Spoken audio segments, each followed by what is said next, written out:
sobat, kembali lagi sama saya mahasiswi Unpad.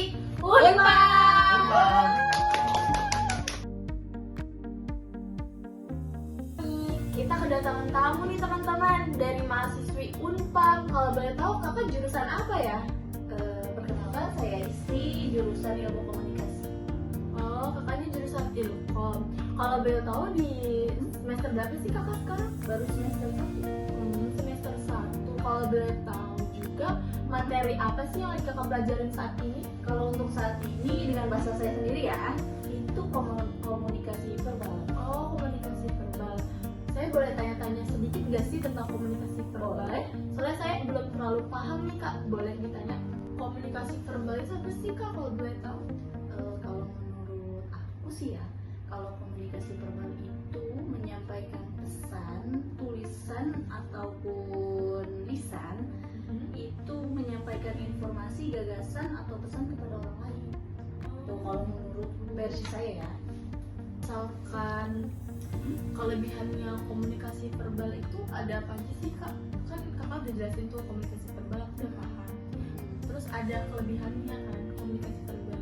Kalau itu apa ya kak? Komunikasi verbal. Kalau untuk kelebihan itu sih, dia itu bisa secara langsung, terus efektif dan juga bisa meningkatkan hubungan, juga mengurangi kesalahpahaman sih kalau menurut saya.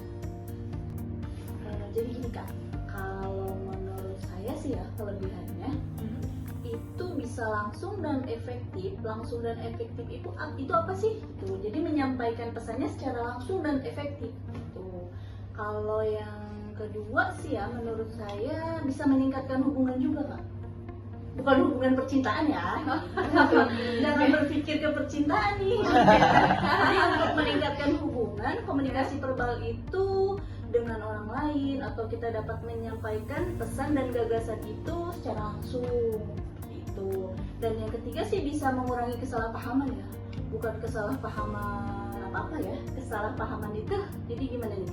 Jadi saya jelasin, kesalahpahaman misalkan membantu mengurangi atau meminta klarifikasi bahwa pesan yang disampaikan itu dipenuhi dengan benar.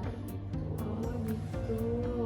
Aku boleh nanya lagi nggak sih kak? Boleh, nanya apa kak? Bagaimana cara meningkatkan efektivitas komunikasi verbal? Kalau untuk meningkatkan efektivitas komunikasi verbal sih kita menggunakan bahasa yang jelas ya dan sederhana. Jadi untuk bahasa yang jelas dan sederhana itu jadi menyampaikannya itu nggak usah berbelit-belit, nggak usah ribet gitu. Yang penting itu jelas dan benar.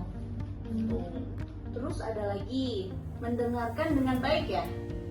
Kan kadang kalau misalkan kita mendengarkan itu ya dengan lawan bicara kan kadang suka nggak begitu ya. Nah, tahu sendiri kak ya, kalau mendengarkan atau memahami pesan yang disampaikan itu ya memang harus apa ya, dengan baik gitu, nggak usah gimana gitu ya. Kalau untuk itu sih ada lagi tambahannya, jadi menghindari gangguan. Jadi menghindari gangguan itu bukan menghindari gangguan setan ya. Jangan tegang kak, jangan Kakak tegang. takut kan saya? Enggak, maksudnya jangan tegang ya, kakak tegang banget sih ekspresinya. Jadi saya bawa setan gitu.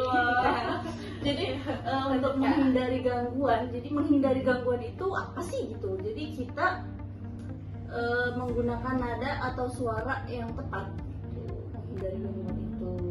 Jadi itu aja sih kalau menurut saya ya. Ya kurang lebihnya sih itu aja yang saya tahu. Aku kurang paham nih kak sama yang kalimat terakhir. Yang mana nih? Pengen tahu contoh emosi komunikasi verbal tuh kayak gimana sih kak? Kalau untuk contoh itu, misalkan seseorang nih ya, dia itu berbicara marah, tapi itu dengan kata-kata yang tajam. Bentar ya. Oh iya, saya punya temen nih. Wih, siapa tuh Orang kak? Betawi, ya kan? Nanti saya panggil ya. Dapat. Dang, apa sih lu bawa gua? Bukan, Gitu? saya mau kasih contoh aja. Kalau misalkan nih, kalau orang Betawi kan ya, kalau ngomongnya tahu kan ya kak? Iya. Oh, jadi begitu, ada gitu, itu gitu, seperti gitu, marah gitu. kan? Tapi dia tuh nggak marah, memang seperti itu. Tapi emang gak marah kak? Enggak. Oh iya. Sebelum ditutup nih kak, aku mau tanya lagi satu hal. Boleh.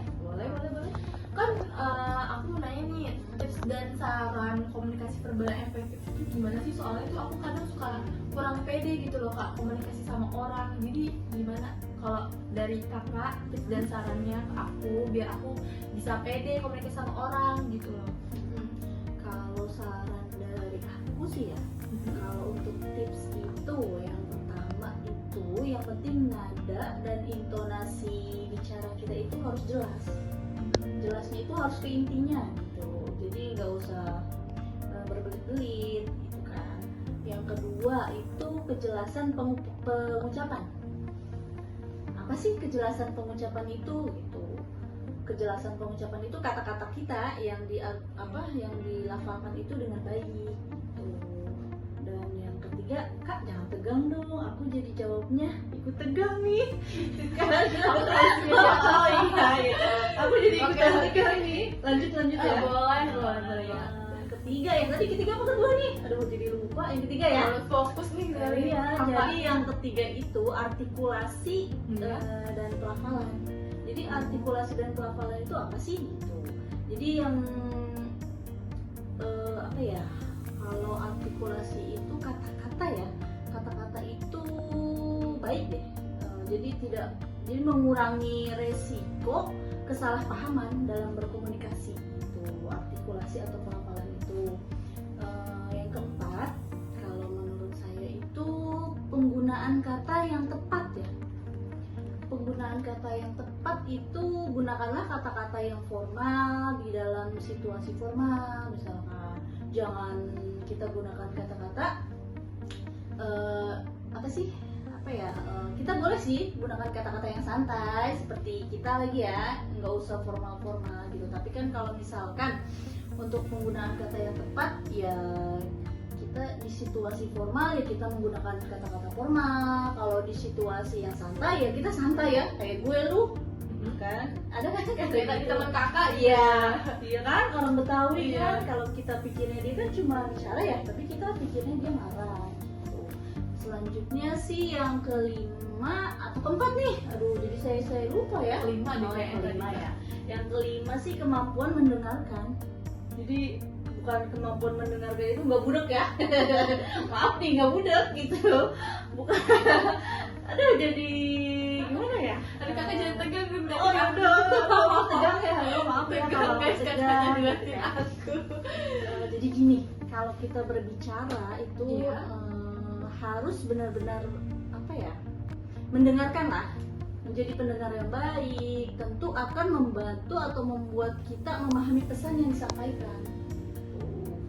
Kalau menurut aku itu aja sih.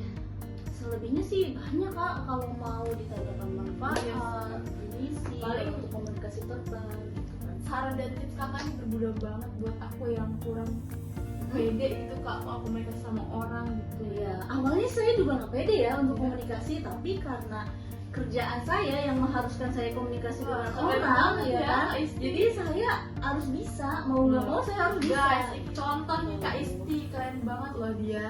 Mahasiswi Unpam emang bagus keren ya guys.